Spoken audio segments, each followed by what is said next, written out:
Bismillahirrahmanirrahim. Assalamualaikum warahmatullahi wabarakatuh.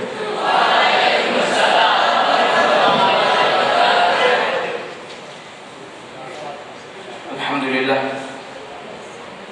nahmaduhu wa nasta'inuhu wa nastaghfiruh wa na'udzu billahi min shururi anfusina wa sayyiati a'malina.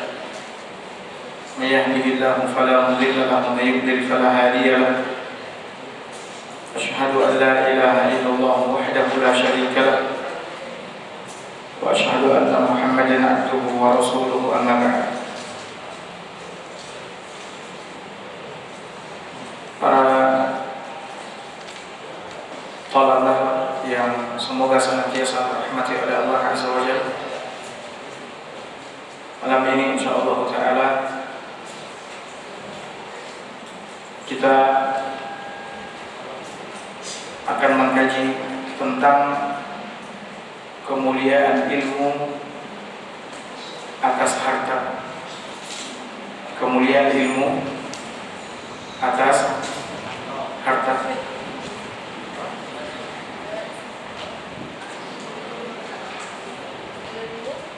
Kemuliaan ilmu atas harta. Artinya ilmu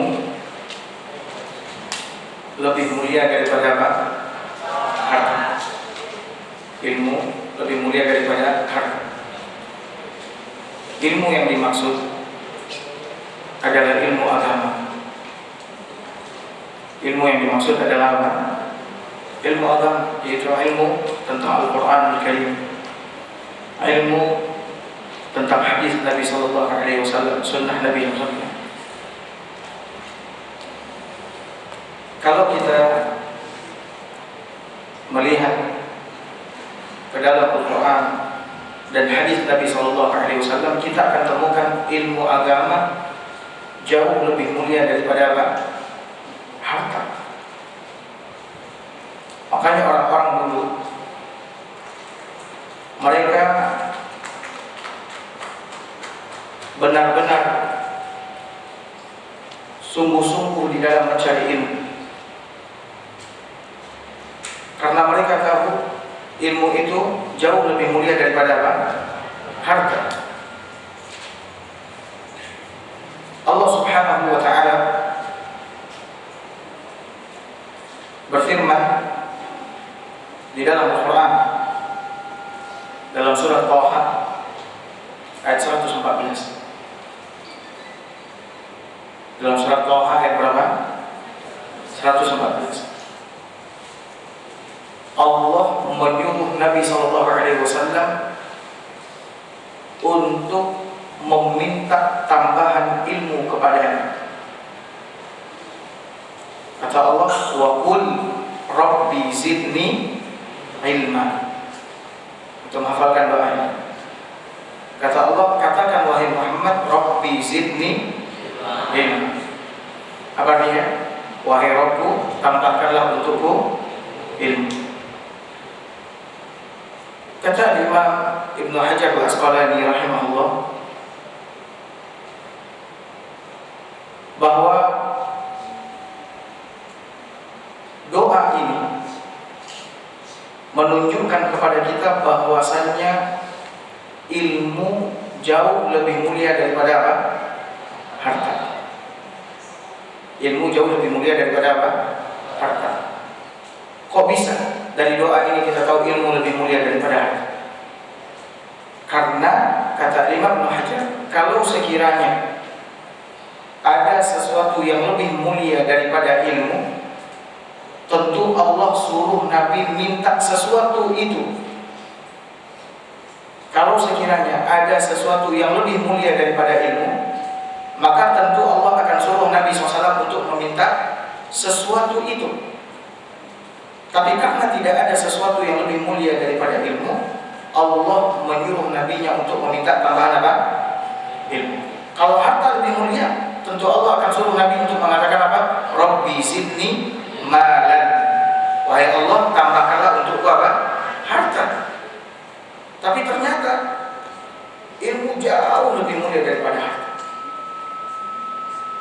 Kemudian antum dan antuna ada membaca zikir pagi? Ada? Di antara doa yang terus dipanjatkan oleh Nabi SAW di waktu pagi adalah ucapan Nabi SAW, Allahumma inni as'aluka ilman wa rizqan wa amalan. Ya Allah, aku memohon kepadamu ilmu yang bermanfaat. Baru setelahnya apa? Rizki yang baik. Kemudian amalan yang diterima. Lihat, Nabi meminta tambahan ilmu atau tambahan rizki? Tambahan ilmu terlebih dahulu, karena ilmu jauh lebih mulia daripada harta. Makanya antum di sini dan antum ya di sekolah ini itu mencari sesuatu yang lebih mulia daripada harta. Antum dan antuna di sini belajar Quran, hafal Quran, belajar hadis, belajar. Itu jauh lebih mulia daripada harta. Lihat firman Allah Subhanahu wa taala dalam surat Yunus ayat 57-58. Surat Yunus ayat berapa? 57-58. Apa kata Allah Subhanahu wa taala? Ya ayyuhan nas, wahai sekalian manusia, qad ja'atkum mau'izatun min rabbikum, sungguh telah datang kepada kalian mau'izah dari Rabb kalian, yaitu pelajaran. Pelajaran di sini maksudnya apa? Al-Quran. Sungguh telah datang pelajaran dari Rabb kalian, yaitu Allah, berupa Al-Quran. Wa shifaa'un lima fis sudur, penawar untuk apa yang ada di dalam hati. Ya, penawar untuk apa yang ada di dalam hati. Wa hudaw wa rahmatul lil mu'minin, petunjuk serta rahmat bagi orang-orang yang beriman. Ini fungsi Al-Quran. Al-Quran itu pelajaran, dan tidak ada pelajaran terbaik di muka bumi ini selain daripada pelajaran Al-Quran. Maka jangan pernah bosan belajar Al-Quran, karena itu adalah sebaik-baik ucapan. Ucapannya siapa? Ucapan Allah. Kemudian Al-Quran adalah penawar apa yang ada di dalam dada kita, yaitu hati kita. Ya, Al-Quran akan mengobati segala penyakit hati. Al-Quran akan memberikan kehidupan kepada hati, sehingga ketika hati kita hidup, jiwa kita akan hidup, tubuh kita akan sehat. Kemudian Al-Quran akan menunjuki kita kepada jalan yang lurus, jalan menuju surga. Al-Quran adalah rahmat, kasih sayang dari Allah Subhanahu wa ta'ala bagi orang-orang yang beriman. Kemudian apa kata Allah Azza wa Jalla? Dengarkan ayat berikutnya. Kata Allah Subhanahu wa ta'ala, qul, katakan wahai Muhammad, bifadlillah wa birahmatihi, karena anugerah dari Allah. Anugerah di sini kata para ulama tafsir adalah Islam. Alhamdulillah, kita mendapatkan anugerah terbesar dari Allah, yaitu Islam. Kemudian wa bi rahmatihi, rahmatnya. Tadi Allah menyebutkan Al-Quran adalah apa? Rahmah bagi orang-orang yang beriman. Kata Allah Azza wa Jalla, katakan wahai Muhammad, karena Islam dan karena Al-Quran, fa bidzalika falyafrah, maka karena hal yang demikian itu hendaklah mereka bergembira. Kita disuruh bergembira karena Islam dan Al-Quran. Kita disuruh bergembira karena Islam dan apa? Al-Quran. Kenapa? Huwa khairun mimma yajma'un. Al-Quran itu lebih baik, lebih mulia dari apa yang dikumpulkan oleh manusia. Pertanyaan Ustaz, apa yang dikumpulkan oleh manusia di muka bumi ini?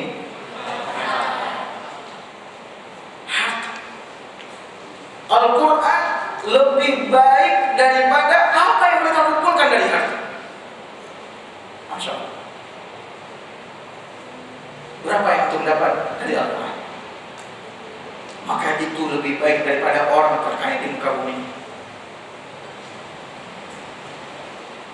Bahkan thalabatul ilmi yang semoga senantiasa dirahmati oleh Allah Subhanahu wa taala, di dalam sebuah hadis ya yang diriwayatkan kalau tidak salah oleh Al-Imam Muslim, ya, diriwayatkan oleh Al-Imam Muslim dari hadisnya Uqbah bin Amir radhiyallahu anhu. Ini antum dengarkan dulu. Kata Uqbah, kharaja Rasulullah sallallahu alaihi wasallam wa nahnu fi suffah. Suatu hari Nabi sallallahu alaihi wasallam keluar. Ketika itu kita berada di suffahnya Masjid Nabawi. Suffah itu bagian yang beratap di Masjid Nabawi. Jadi Masjid Nabawi itu tengah-tengahnya kosong, tidak ada atap, tapi di pinggirannya apa? Ada atap. Sahabat-sahabat yang tidak punya tempat tinggal, miskin, itu tinggal di masjid itu. Nah, Nabi keluar, kata Nabi SAW, kata Rabbah. Lalu Nabi mendatangi kan, apa kata Nabi SAW? Ayyukum yuhibbu an yaghdua kulla yawmin ila mudhan aw ila al-aqiq fayati minhu binaqataini kaumawaini fi ghairi ismin wala qat'i rahim. Kata Nabi SAW, siapakah di antara kalian yang suka pergi ke Budhan atau ke Aqiq? Budhan, Aqiq, ini nama lembah di kota Madinah. Dari kota Madinah ke sana itu sekitar 3 sampai 5 kilo. 3 sampai berapa? 5 kilo. Kilometer ya. 3 sampai 5 kilometer. Kata Nabi SAW, siapa di antara kalian yang suka pergi ke Budhan atau ke Aqiq? Pergi ke sana. Tentunya orang-orang pergi ke sana dengan apa? Jalan kaki. Lalu kata Nabi SAW, ia pulang dengan membawa 2 ekor unta yang gemuk-gemuk. Lalu setelah dia pergi, dia pulangnya dari Budhan atau Aqiq itu dia pulang bawa apa? 2 ekor unta yang gemuk,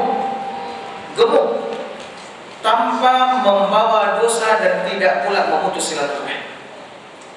Saya tanya sama antum semua, antum tahu unta? Tahu. Berapa harga unta?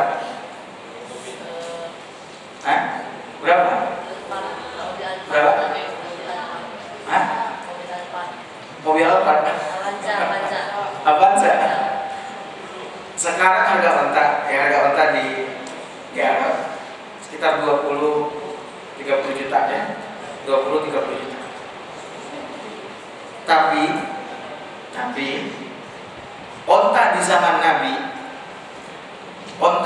Nabi itu nilainya sama dengan 1 unit Ferrari, Lamborghini. Berapa satu Ferrari? 1 M. Ferrari apa? Ferrari. Dia sekitar yang tipe paling rendahnya aja, tipe paling rendah di Indonesia ya. Kalau di luar negeri mungkin lebih rendah dari Indonesia, karena Indonesia bayar pajak. Tipe paling rendahnya aja mungkin sekitar 10 M. Dan dia punya seri, sama kayak mobil yang antum ketahui, ada seri tertinggi, ada seri menengah, ada seri paling bawah. Nah, untanya ini unta seri paling tinggi. Nabi mengatakan kaumawai, gemuk. Berarti seri Ferrari-nya yang paling berapa? Anggap paling tinggi 15 miliar. Kira-kira nih dari KIBS ini jalan 5 kilometer ya, ke sebuah tempat, antum dan antuna pulang dari tempat itu bawa 2 unit Lamborghini, mau atau enggak?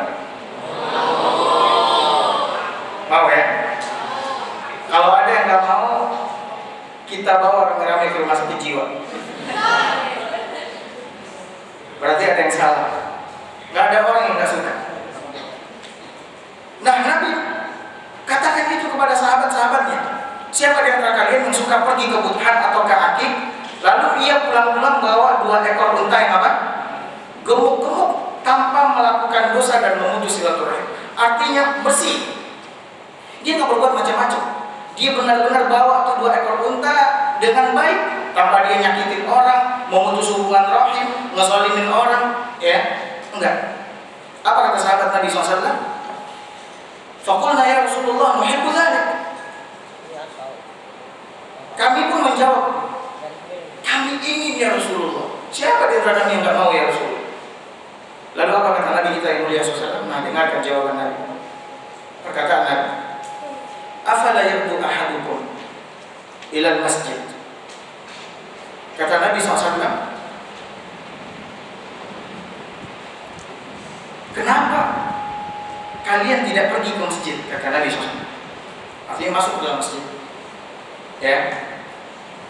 Lalu faya'lam aw yaqra ayatain min kitabillahi azza wa jalla. Lalu di dalam masjid dia mengetahui, memahami 2 ayat, atau dia membaca 2 ayat dari Al-Quran. Saya tanya, 2 ayat itu jumlah yang sedikit atau banyak? 2 ayat. 2 ayat sedikit atau banyak? Atau milih yang mana? 2 ayat atau 2 juz? 2 ayat. Jumlah yang sedikit. Kenapa kalian tidak pergi ke masjid, kata Nabi SAW? Lalu kalian mengetahui 2 ayat atau membaca 2 ayat dari Al-Quran Al-Karim. Khairul lahu min naqatain. 2 ayat yang diketahui itu, yang dibaca itu lebih baik daripada 2 ekor unta tadi. Wa thalatsun khairul lahu min thalath. 3 ayat lebih baik daripada 3 ekor unta. Wa arba'un khairun lahu min arba'. 4 lebih baik daripada 4 ekor unta. Wa min a'dadihinna minal ibil. Dan berapapun jumlah untanya, kata Nabi SAW. Ya Allah. Lihat, kita mengetahui 2 ayat itu lebih baik daripada 2 Lamborghini. Kita kalau lihat berita, ya, orang-orang kaya suka mamerin harta kekayaan. Yang dipamerin selalu apa? Koleksi mobil. Ya benar? Ya. Fulan, aktor ini, aktris ini, penyanyi ini, olahragawan ini, lihat koleksi mobilnya, macam-macam koleksi. Ada yang punya mobil 30, tiap hari gonta-ganti. Padahal dia ketika bawa mobil 30 mobil itu dia bawa, enggak, yang dia bawa cuma berapa? 1. Subhanallah. Nah, lihat, Nabi SAW menyebutkan 2 ayat Al-Quran lebih baik daripada 2 ekor unta. Makanya sekarang antum dan antuna harus gigih belajar ilmu agama, harus semangat, karena ilmu ini jauh lebih mulia daripada apa? Harta. Sebenarnya ada banyak hadis dan ayat. Sekarang Ustaz akan bacakan poin-poinnya. Silakan antum dan antuna catat. Keutamaan ilmu dibandingkan dengan apa? Harta. 1, akan catat ya. Ilmu adalah warisan Nabi. Ilmu adalah warisan siapa? Nabi. Sedangkan harta warisan para raja dan orang kaya. Sedangkan harta warisan para raja dan orang kaya.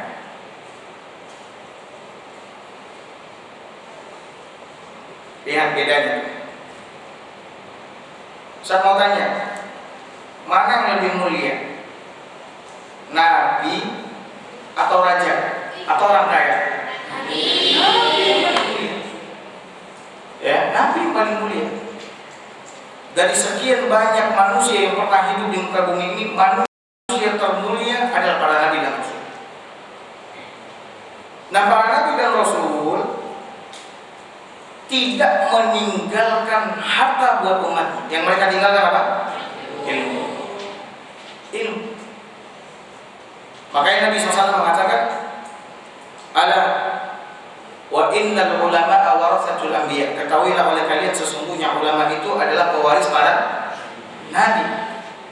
Ala wa innal anbiya lam yuwarrithu dinaran wala dirham. Ketahuilah oleh kalian sesungguhnya para nabi dan rasul tidak mewariskan dinar dan dirham, walakin warathul ilma.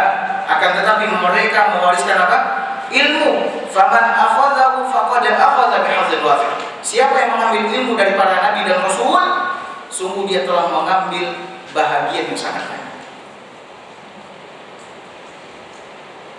Nah, warisan yang ditinggalkan oleh para nabi dan rasul, nabi kita, rasul kita Muhammad sallallahu alaihi wasallam, warisannya bisa dirasakan dan diambil oleh semua manusia sampai hari kiamat. Padahal kita ketemu Rasul enggak? Kita ketemu Rasul enggak? Enggak, kita enggak ketemu sama Rasul. Tapi warisan Rasul bisa kita ambil, bisa kita rasakan, kita kebagi. Dan warisan Rasul akan terus abadi sampai hari kiamat. Sampai menjelang hari kiamat, Allah akan angkat ilmu ini ke langit. Sehingga tidak ada lagi para ulama yang mewarisi ilmu para nabi dan rasul. Lihat. Nah, lihat juga para raja dan orang-orang kaya. Ada raja-raja nggak di dunia ini? Banyak raja. Ada orang-orang kaya nggak di dunia ini? Banyak orang kaya. Coba sebutin sama saya. Mana orang kaya yang warisannya sampai sekarang kita rasakan? Yang namanya disebut orang kaya dahulu, raja-raja dahulu, nggak ada. Ya, nggak ada. Yang kita rasakan dan yang kita bisa ambil, cari adalah warisan siapa? Para nabi dan rasul. Ini yang pertama. Ilmu adalah warisan para nabi, sedangkan harta adalah warisan para raja dan orang kaya. Dua, ilmu menjaga pemiliknya. Ilmu menjaga pemiliknya. Sedangkan pemilik harta menjaga hartanya. Ilmu menjaga pemiliknya, sedangkan pemilik harta menjaga apa? Harta. Masya Allah. Lihat orang-orang yang berilmu. Apakah mereka pusing menjaga ilmu mereka? Enggak. Mereka nggak pusing. Justru ilmu itu yang menjaga mereka dari kejahatan orang, menjaga mereka, bahkan ini yang terbaik dari penjagaan ilmu, menjaga mereka dari siksa api neraka. Para ulama nggak pusing mereka mau di mana aja, mereka dalam keadaan apa saja, mereka nggak khawatir akan ilmu mereka. Kenapa? Karena ilmu itu berada di mana? Ilmu berada di sini, di dalam dada kita, dalam hati kita. Sedangkan pemilik harta, antum lihat, pemilik harta pusing memikirin bagaimana menjaga apa? Harta, agar nggak dicuri sama orang, agar nggak dirampok sama orang. Ya. Bahkan orang-orang yang nggak kaya sekalipun, ketika dia punya harta, misalkan dia baru beli motor, ketika motornya dia taruh di luar, pikirannya ke motor, ini motor saya dicuri atau enggak sama orang. Jangan ke motor, sandal baru, sepatu baru, ketika dia datang, misalkan ke sekolah atau kemana aja dia pergi, dia taruh di luar, misalkan dia masuk, pikirannya kemana? Ke sandal atau sepatu baru. Dia pusing memikirkan bagaimana hartanya, barangnya tidak dicuri, tidak dirampok sama orang. Makanya kadang-kadang orang kaya itu nggak bisa tidur. Dia bentar ngelihatin harta benda, dia bentar cek hartanya aman atau enggak. Lihat orang yang berilmu tidurnya enak, hidupnya tenang, beda sama orang yang berharta.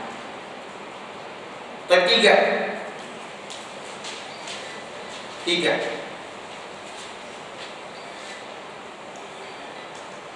Harta bisa habis dengan sebab dibelanjakan. Harta bisa habis dengan sebab apa? Dibelanjakan. Sedangkan ilmu justru bertambah dengan diajarkan. Sedangkan ilmu justru bertambah dengan apa? Diajarkan. Antum dikasih uang jajan sama orang tua? Dikasih ya? Iya. Ketika antum belanjakan uang jajan tersebut, uang jajannya tetap atau berkurang? Bahkan habis kalau jajan-jajan terus. Ya. Sehingga kadang-kadang harus ngutang sama teman, tapi jangan biasain ngutang ya. Nggak boleh. Harta berapapun banyaknya, kalau kita belanjakan, dia lama-lama berkurang bisa apa? Habis. Ilmu kita berikan ke orang, dia habis, enggak, justru dia bertambah. Nanti antum dan antum rasa, semakin kita mengajarkan ilmu ini kepada orang, semakin Allah bukakan pintu-pintu pengetahuan buat kita. Ilmu kita bertambah, dari hari ke hari bertambah.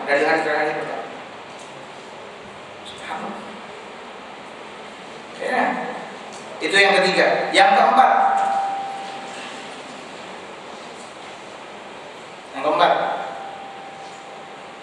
pemilik harta jika meninggal dunia,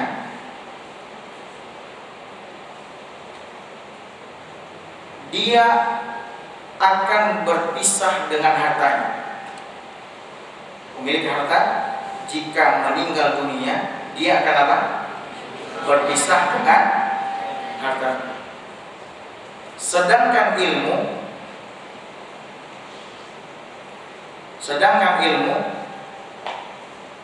mengiringinya masuk ke dalam kubur.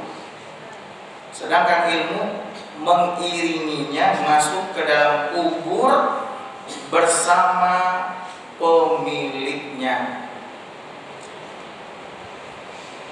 Sedangkan ilmu mengiringinya masuk ke dalam kubur bersama pemiliknya. Ini yang kita saksikan dan kita lihat. Kalau jauh-jauh mungkin ada di antara kita yang orang tuanya meninggal, kerabatnya meninggal, atau saudaranya meninggal, atau tetangganya meninggal.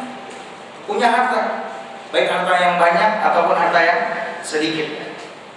Ketika dia mati, meninggal, itu harta dia bawa ke dalam kubur? Enggak. Ya, enggak. Dia tinggal.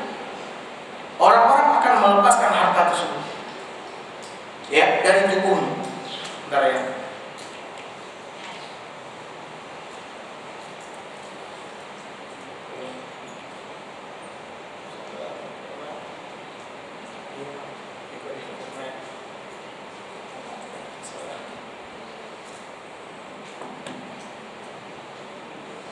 Sampai di mana tadi? Harta. Ya. Ketika dia mati, meninggal, orang-orang akan lepaskan pakaiannya walaupun jelek sekalipun, itu kan harta. Sekalipun jelek, ketika dia mati dilepasin sama orang. Afwan termasuk pakaian-pakaian dalam, dilepasin sama orang. Cincinnya mungkin terbuat dari besi. Ya, terbuat dari besi. Berapa nilainya? Nggak ada nilainya mungkin. Dijual mungkin. Siapa yang mau beli? Dilepas. Ya. Nggak ada orang mati bawa harta kecuali orang Cina mungkin ya. Kecuali orang Cina. Tapi kalau orang Islam, kan, mereka tinggalkan harta mereka. Rumah mewah yang sudah mereka bangun, mobil mewah yang sudah mereka koleksi, harta melimpah yang sudah mereka usahakan, semuanya mereka tinggal.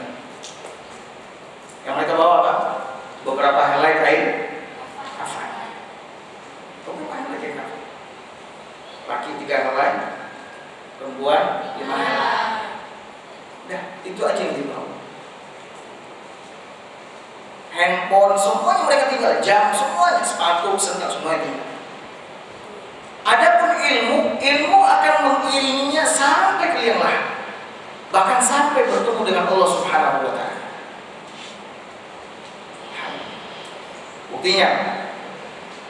Buktinya besok orang-orang yang berilmu ini, yang ilmunya membuahkan iman, di liang lahat dia akan ditanya sama malaikat siapa? Munkar, Nakir. 3 pertanyaan. Mar rabbu wa ma dinuk wa man alladhi bu'itsa fik. Siapa Tuhanmu? Apa agamamu? Siapa yang diutus kepadamu? Orang yang berilmu yang dahulu di dunia dan dia beriman dan beramal saleh, dia akan menjawab, Rabbi Allah, Tuhanku Allah, dinul Islam, agamaku Islam. Walladzi bu'itsa fi, yang diutus kepadaku adalah Muhammad sallallahu alaihi wasallam. Lihat, ilmu menyertainya di dalam tubuh. Lalu apa kata malaikat ini? Qad daraita wa qara'ta. Kau tahu dan kau belajar, kau baca. Taib, orang-orang yang punya harta tapi dia nggak punya ilmu, besok di akhirat dia bisa menyuap malaikat Munkar Nakir? Jangan tanya-tanya. Yang ambil. Nah, paham? Harta ditinggalkan. Baik, yang berapa lagi? 5. Harta bisa didapat oleh siapa saja. Harta bisa didapat oleh siapa? Siapa saja. Baik orang beriman, kafir,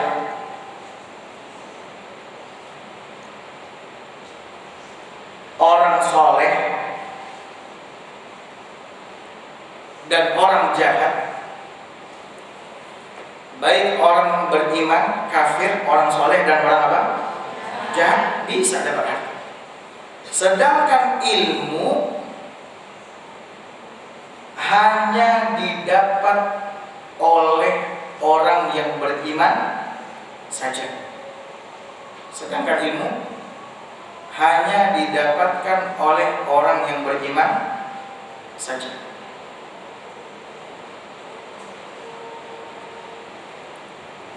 Udah?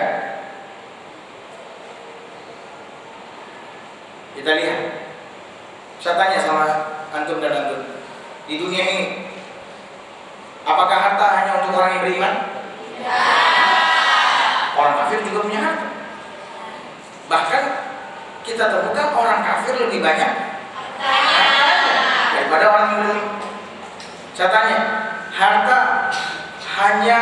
apakah harta hanya diberikan kepada orang baik saja? Tidak. Orang jahat juga. Allah kasih harta. Jadi harta ini bisa didapat oleh siapa saja. Sementara ilmu, yang dimaksud ilmu tadi ilmu apa? Agama itu hanya didapat oleh orang yang beriman saja. Orang yang beriman dengan Allah, beriman dengan Rasulullah, beriman dengan Al-Quran, beriman dengan agama Islam. Hanya mereka yang dapat ilmu. Masya Allah. Udah berapa? 5. Ini ada banyak nih. Masih mau nyata? Masih. Yakin? Yakin.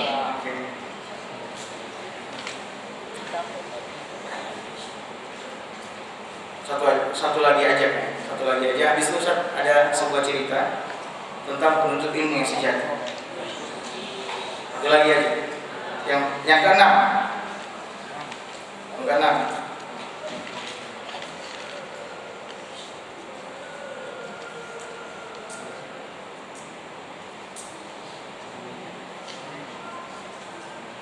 Jiwa menjadi lebih mulia dan bersih dengan ilmu. Jiwa menjadi lebih mulia dan bersih dengan apa? Ilmu. Sedangkan harta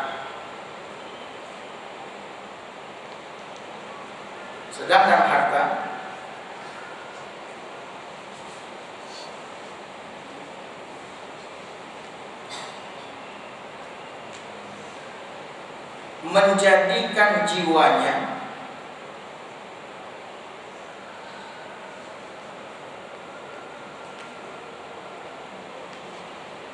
berkurang kemuliaannya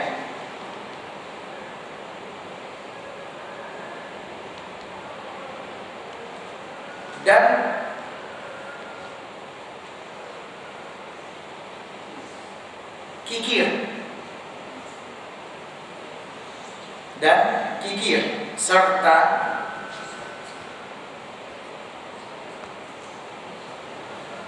membawanya kepada sifat zalim serta membawanya kepada sifat apa? Zalim. Sudah? Lihat. Jiwa kita akan menjadi lebih mulia dan bersih dengan apa? Ilmu. Allah memuliakan hamba-hambanya yang beriman dengan ilmu. Dalilnya mana? Allah berfirman, yarfa'illahu alladhina amanu minkum walladhina utul ilma darajat. Allah meninggikan orang-orang yang beriman di antara kalian dan orang-orang yang diberikan ilmu beberapa derajat. Allah tinggikan, Allah muliakan. Di dalam hadis Nabi SAW mengatakan, innallaha yarfa' bihadzal kitabi aqwam wa yad'u bihi akharin. Sesungguhnya Allah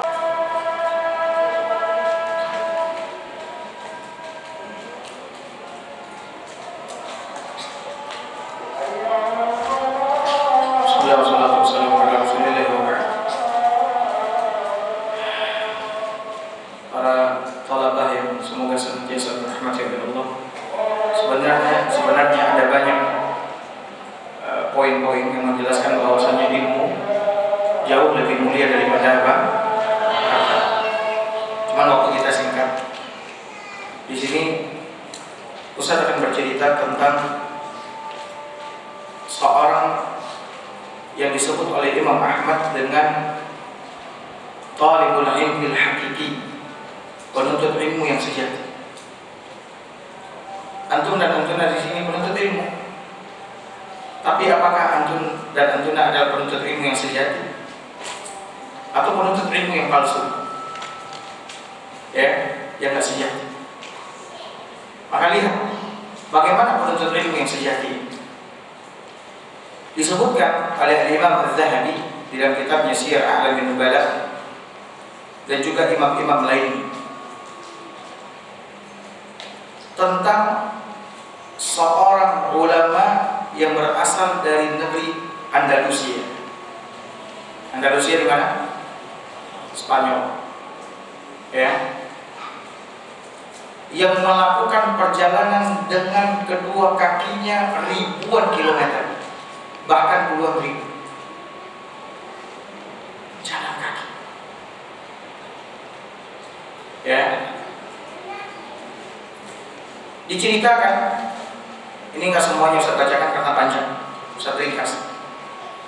Diceritakan olehnya sendiri, ketika aku melakukan perjalanan dari Andalusia, Spanyol, berjalan menuju Baghdad. Baghdad itu di mana? Irak. Dari Spanyol ke Irak.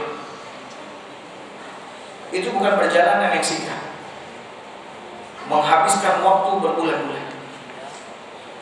Menyeberangi sungai, melanjutkan perjalanan di daratan, dan terus. Dia berjalan dari Andalusia ke Baghdad ingin belajar dari seorang imam besar, imamnya Ahlussunnah wal Jamaah, yaitu Imam Ahmad bin Hanbal rahimahullah. Ketika dia sudah mendekati Baghdad, sampai ke telinganya berita bahwasannya Imam Ahmad ditahan di rumahnya. Dia dilarang keluar dan memberikan kajian, menyampaikan ilmunya di masjid-masjid atau di masjid jami'. Dia nggak boleh keluar. Nggak ada yang boleh interaksi dengan Imam Ahmad. Ketika berita itu sampai kepadanya, dia mengatakan faqtamamtu bidzalika ghumman syadida. Aku pun benar-benar sedih sekali. Artinya apa? Artinya akan sulit baginya untuk belajar. Gimana mau belajar? Sementara Imam Ahmad menjadi apa? Tahanan rumah, nggak boleh keluar, nggak boleh mengajar. Saya mau tanya, antum dan antuna ketika nggak belajar senang atau sedih? Serius?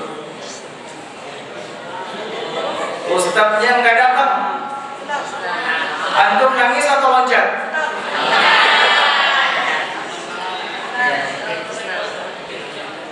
Antum senang?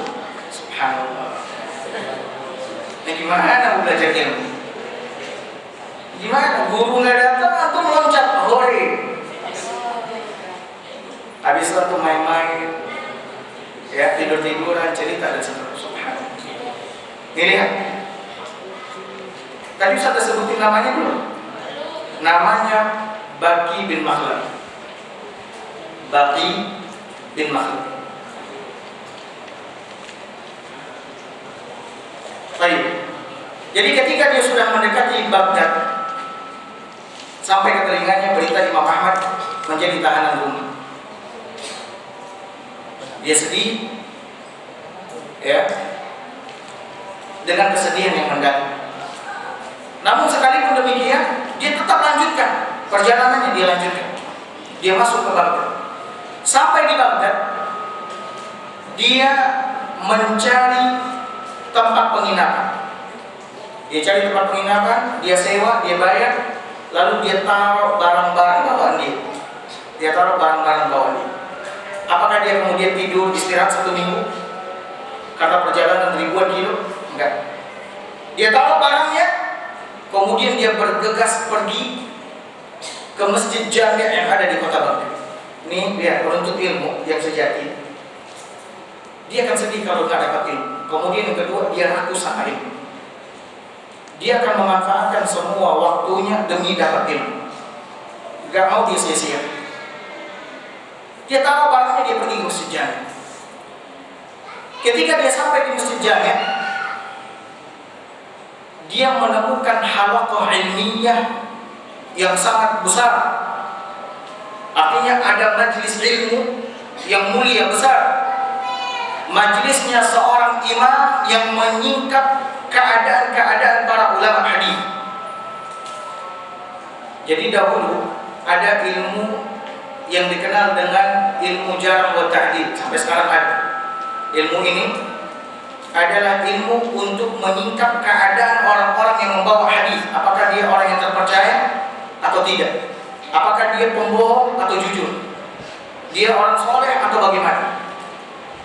Ulama-ulama dulu tahu, sebutin namanya, bagaimana dengan fulan? Fulan orangnya thiqah, baik hadis, kuat hafalannya, ambil. Bagaimana dengan fulan? Fulan lemah, hafalannya sering kacau, jangan ambil hadis dari dia. Ulama dulu, imam-imam dulu menguasai ilmu ini. Bahkan banyak karangan-karangan tentang para ulama ini yang sudah ditulis oleh para ulama. Kemudian Baqi bin Makhlad bertanya, ini syekh ini siapa? Imam yang sekarang kita lagi ngaji ini siapa? Maka dikatakan kepada Baqi, itu adalah Yahya bin Ma'in. Al-Imam Yahya Ibnu Ma'in. Yahya bin Ma'in salah seorang ulama hadis, ya, dan kuat dalam masalah ilmu jarh wa ta'dil. Ini di abad ketiga, ya.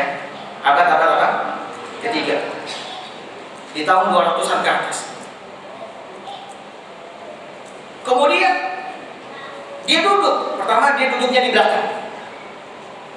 Ketika dia duduk di belakang, dia lihat ada tempat yang kosong dekat dengan syekh, dekat dengan imam. Maka dia pun maju duduk di depan. Ini juga sifat penuntut ilmu. Dia kalau mau belajar, duduknya nggak di belakang. Duduknya di mana? Dekat guru. Dekat guru, di kanan, kiri, depan. Nggak ada. Orang kalau mau belajar, Dia akan berusaha untuk cari tempat duduk yang paling dekat supaya dia bisa memperhatikan dengan baik, mendengar dengan baik. Tapi kalau dia duduknya di belakang jauh, tambah lagi nyandar, yang ada apa? Tidur. Ada tidur. Ya. Akhirnya bagi duduk di sana. Setelah selesai, ini perhatikan ya, setelah selesai, murid-murid bertanya. Murid-murid mulai bertanya, wahai imam, bagaimana dengan fulan? Dia kuatkan, dia lemah. Dia kuatkan, dia lemah. Tiba-tiba bagi mengangkat tangannya, ya imam, aku ini orang jauh katanya, orang asing di negeri ini. Aku meninggalkan kampungku jauh sekali. Aku ingin bertanya, maka jangan kau abaikan aku, kata dia. Kata Yahya bin Ma'in, baik, silakan tanya. Maka dia tanyakan guru-guru yang dia mengambil hadis, yaitu Baqi bin Makhlad, menanyakan tentang guru-gurunya yang dia ambil hadis Nabi SAW. Kata Zaki bin Makhlad, fa ba'dhan zakka wa ba'dhan jarrah. Sebagian guruku ada yang direkomendasi hadisnya bagus, kau ambil hadis dari. Sebagian lagi dikritisi, ini orangnya pelupa, ini hafalannya lemah, ini pendusta dan sebagainya. Jangan kau ambil dari. Kemudian dia terus bertanya, sampai dia bertanya tentang Imam Ahmad. Ya imam, bagaimana menurutmu tentang Imam Ahmad? Maka Yahya bin Ma'in langsung menoleh kepadanya. Dilihat sama Yahya.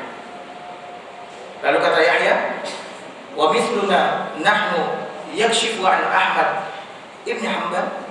Orang seperti kita ini kemudian berbicara tentang Imam Ahmad, sesungguhnya dia adalah imamnya kaum muslimin Ahlus Sunnah wal Jamaah dan sebaik-baik imam dan orang yang mulia. Artinya apa? Imam Ahmad adalah seorang yang diakui keilmuannya, kemuliaannya dan seterusnya. Nggak pantas seperti kita berbicara tentang Imam Ahmad. Kemudian karena dia banyak tanya, orang-orang teriak dari belakang, fulan, ini banyak lagi yang mau nanya. Emang ente aja yang mau nanya, katanya. Akhirnya dia diam. Setelah selesai pengajian, majelis selesai, dia tanya sama orang, mana rumah Imam Ahmad? Dia nggak istirahat, perhatikan. Jadi penuntut ilmu agama itu nggak kenal lelah. Kalau dia lelah, dia istirahat sebentar, habis itu belajar lagi. Dia tanya mana rumah Imam Ahmad, maka ditunjukkan. Itu rumah Imam Ahmad di sana. Maka dia pergi. Dia gedor-gedor pintu. Rumah orang dulu, pintunya ada tempat untuk mengintip. Ya, dia lihat. Imam Ahmad bertanya, siapa engkau? Maka dijawab sama dia, aku ini wahai imam adalah orang yang asing di negeri ini. Ini adalah kali pertama aku datang ke kota Baghdad. Aku adalah seorang pencari hadis dan pencari sunnah Nabi SAW, pengumpul sunnah Nabi SAW. Tujuan aku datang dari negeriku yang jauh adalah belajar denganmu. Apa kata Imam Ahmad? Kalau begitu kau masuk lewat pintu belakang. Jadi ada semacam lorong di samping rumah, ada pintu dari belakang untuk masuk. Tapi kata Imam Ahmad, jangan sampai orang-orang melihat, karena kau tahu aku ini adalah tawanan rumah. Gak boleh ada yang datang bertamu ke rumah aku, belajar dan seterusnya. Akhirnya dia masuk. Imam Ahmad bertanya, dari mana asalmu? Dia mengatakan, aku berasal dari Al-Maghribul Aqsa, dari negeri yang berada di barat paling ujung. Kata Imam Ahmad, Afrika, dari Afrika. Kata dia, jauh lagi wahai imam, bukan dari Afrika, jauh lagi. Maka dia jelasin, aku kesini harus menyeberangi lautan, harus melewati daratan dan seterusnya. Negeriku masih lagi jauh dari Afrika, tepatnya di Andalus. Apa kata Imam Ahmad? Inna mawdi'aka la ba'id, sesungguhnya asalmu benar-benar jauh. Maka tidak pantas bagiku ketika didatangi oleh orang yang datang dari jauh kecuali memuliakan dia, menyambutnya, menjamunya dan seterusnya. Ya, akhirnya dimuliakan oleh Imam Ahmad. Lalu kata Imam Ahmad, kau tahu aku jadi tahanan rumah, bagaimana kau akan belajar dengan? Ya, kata Baqi, sebenarnya aku sudah dengar kau menjadi tahanan rumah, tapi aku pengen tetap belajar. Lihat, bagi bin Makhlad memikirkan sesuatu yang mungkin tidak terfikirkan oleh orang banyak. Lihat betapa banyak orang-orang di Baghdad itu yang belajar dengan para ulama selain Imam Ahmad, tapi tidak terfikirkan untuk belajar dengan Imam Ahmad sekalipun menjadi tahanan rumah. Bagi bin Makhlad yang datang dari jauh, dia memikirkan itu. Gimana caranya supaya bisa belajar terus dengan Imam Ahmad? Dia mengatakan, wahai Imam, ini adalah kali pertama aku masuk ke negeri ini. Orang-orang tidak mengetahui. Maka kalau kau izinkan, aku akan datang setiap hari ke rumahmu dengan mengenakan pakaian pengemis. Dengan mengenakan apa? Pakaian pengemis. Aku akan duduk di depan pintu rumahmu. Aku akan mengikat kepalaku dengan kain, memakai pakaian pengemis penuh tambalan, kemudian megang tongkat, ya seperti pengemis. Aku akan datang ke rumahmu setiap hari dan duduk di depan pintu rumah. Dan aku akan mengatakan seperti yang dikatakan oleh para pengemis. Wahai hamba Allah, kasihinilah aku, berikanlah aku sedekah, tolonglah aku dari jauh, aku belum makan. Kan ucapan pengemis selalu kayak gitu. Tapi wahai Imam, aku akan membawa bersamaku kertas dan pena yang aku letakkan di kum. Kum itu lengan baju. Kalau lengan baju pengemis itu biasanya besar, jadi dia taruh kertas dan pena di sana. Aku berharap kau datang ke dekat pintu, lalu kau bacakan 1-2 hadis kepadaku dari belakang pintu, dan aku akan menulisnya. Subhanallah. Cukup kau bacakan kepadaku 1-2 hadis setiap hari, aku akan tulis. Akhirnya dilakukan sama Imam Ahmad. Tiap hari dia datang, dia teriak, ya Allah, kasih ini aku, berikan sedekah dan seterusnya. Imam Ahmad datang, kemudian bacakan hadis, ditulis sama dia. Selesai, dia pulang. Kemudian dia hadir lagi di majlis-majlis sana. Sampai khalifah yang menghukum Imam Ahmad meninggal dunia. Permasalahan Imam Ahmad pun selesai dan beliau pun dibebaskan dari hukumannya. Maka para thalabah, ketika Imam Ahmad kembali ke Masjid Jami', hukumannya sudah selesai, ya, dia pun kembali ke Masjid Jami', kemudian menyampaikan hadis, mengajarkan hadis. Antum tahu,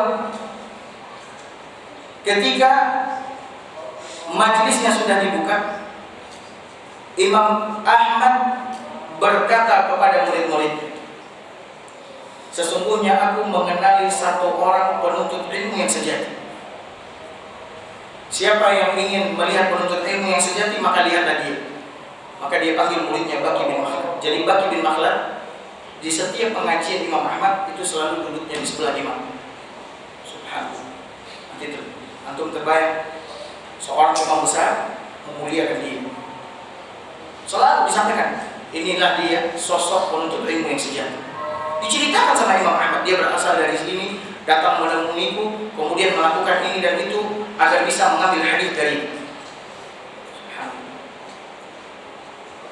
Suatu hari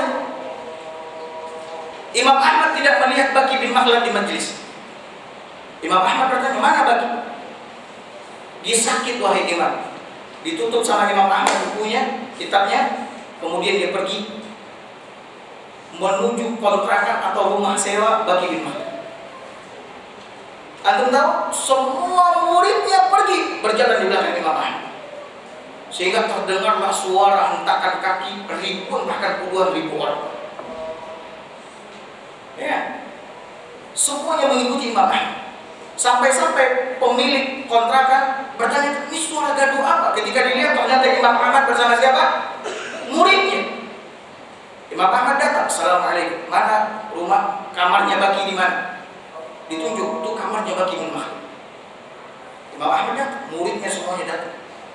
Semuanya megang kertas dan pena. Perhatikan, penuntut ilmu sejati kemana-mana selalu bawa kertas dan pena, karena itu adalah senjata dan mudah.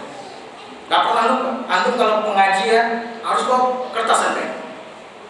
Akhirnya Imam Ahmad gedor pintu, assalamualaikum, dibuka sama Baqi, dimuliakan sama Baqi, itu kecil. Siapa dia sehingga imam besar datang ke rumah kontrakan dia? Kata Imam Ahmad, istirahat. Bagaimana keadaan? Dia mengatakan, aku sakit wahai. Lalu Imam Ahmad mendoakan dia, semoga Allah berikan ini, semoga Allah angkat ini. Murid Imam Ahmad semuanya mencatat. Apa yang diucapkan sama Imam Ahmad apa? Catat sama dia. Selesai, Imam Ahmad pergi. Setelah Imam Ahmad bersama muridnya pergi, pemilik kos-kosan datang membawakan makanan. Sebelumnya bagi mau kelaparan, mau makan, mau nggak makan dibiarin aja. Tapi setelah kunjungan Imam Ahmad, dia tahu ini orang mulia, imam aja datang, dia bawakan makanan banyak. Dan seperti itulah seharusnya memuliakan ahli ilmu. Dibawakan makanan banyak. Kemudian yang selama ini tidurnya di lantai, pakai tikar, dikasih kasur spring bed, dibawakan selimut. Nih kau tidur di sini, jangan lagi tidur di lantai, ntar kau sakit. Masya Allah.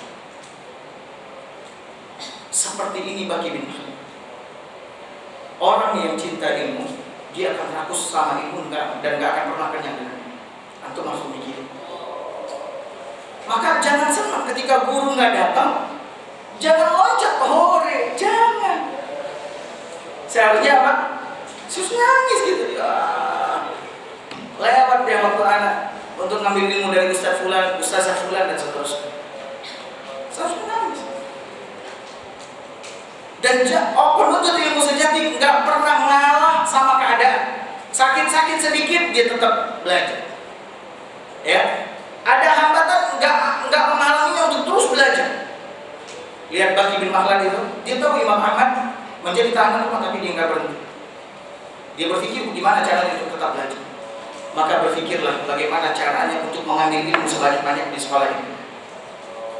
Berpikir gimana caranya. Anak di sini paling enggak keluar dari Kemilau ini, anak hafal setengah Al-Quran kalau nggak semua, 15 juz. Misal, anak keluar dari sini paling enggak anak hafal 500 hadis. Anak keluar dari sini paling enggak akan menyelesaikan kitab Nahwu, kitab Shoroh, ini selesai. Anak keluar dari sini, anak selesai kitab akidah ini itu dan sebagainya. Mesti jelas.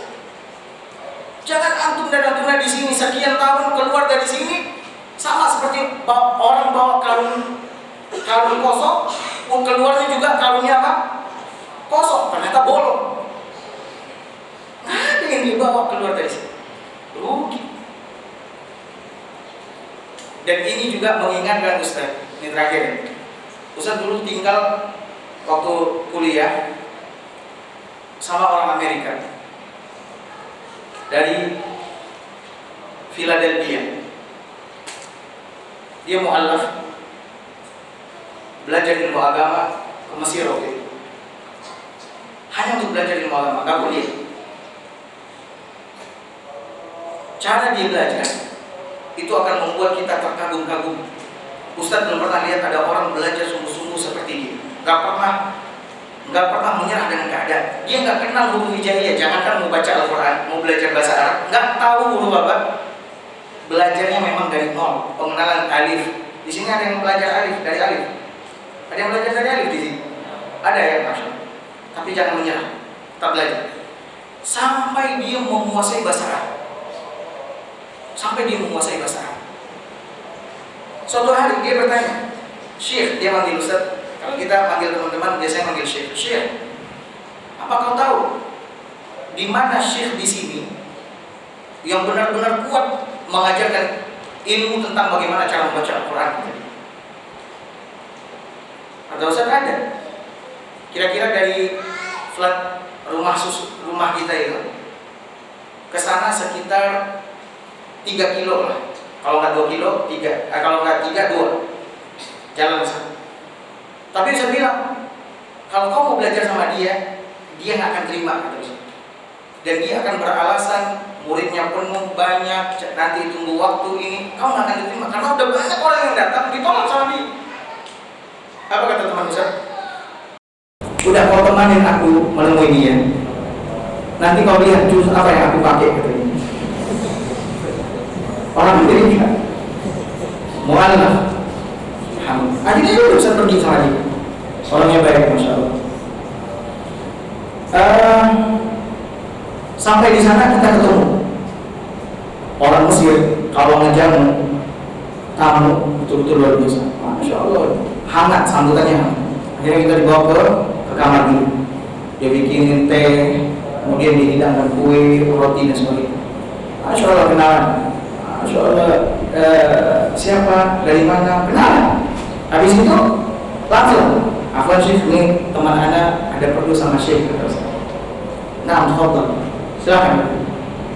Syekh, Anda ingin belajar Al-Quran dari antum. Jawabannya sama seperti yang Ustaz kasih tahu. Maaf, untuk saat ini Anda belum bisa menerima antum. Murid Anda banyak, tak kalau ada yang keluar antum baru ini gitu. Anda ada waktu, katanya. Tolong Syekh, aduh Afwan nggak bisa. Antum tahu dia bilang apa di situ? Syekh, engkau bukankah pergi sholat ke masjid 5 waktu? Iya. Kau jalan dari kamarmu ini ke masjid, dari rumahmu ini ke masjid. Iya. Rumah dia ke masjid itu sekitar 50 meter. Kau izinkan nggak aku membacakan Al-Quran dari rumahmu sampai ke masjid aja? Izinkan aku baca Al-Quran seberapa dapat dari rumahmu, kau keluar dari rumahmu ini sampai menjelang masuk masjid. Aku betul-betul ingin belajar Al-Quran. Ketika Syekh melihat semangatnya dan tekadnya yang besar, apa kata Syekh? Baik, kalau gitu kau datang hari ini. Subhanallah. Lihat, ini mu'alaf Amerika. Dia nggak Islam dari awal, tapi ketika dia dapat hidayah, dia punya semangat yang tinggi untuk belajar ilmu agama. Kantong harus seperti itu. Cintai ilmu, rakus sama ilmu, terus semangat belajar ilmu agama. Insya Allah Ta'ala Allah akan memuliakan antum dengan ilmu antum di dunia dan di akhirat. Tapi mungkin cukup sampai di sini. Ini hadiah Ustaz yang sempat lagi. Insya Allah Ustaz Mudir yang bagi nanti. Ya, Ustaz Mudir yang bagi nanti. Ya, tapi mungkin cukup sampai di sini. Wassalamualaikum warahmatullahi wabarakatuh.